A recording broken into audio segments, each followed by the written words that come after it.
Sabihin mo, who are the people behind this E-sabong?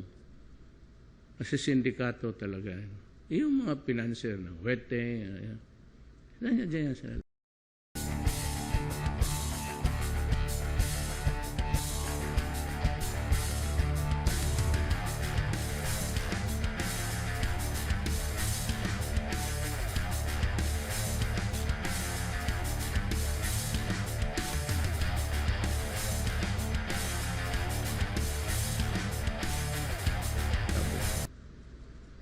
Yan ang, then you can pass a law making it transparent.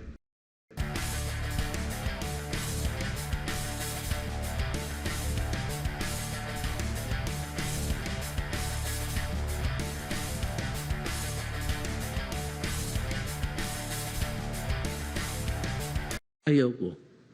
Ang problema, kailangan ko ng pera.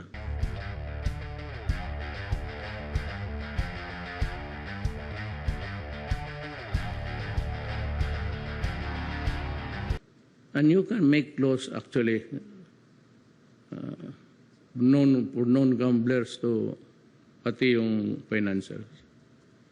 Pwede mo silang tabi. Depende na yan sa police. It's a police matter. Pero wag na yung kasi sayang.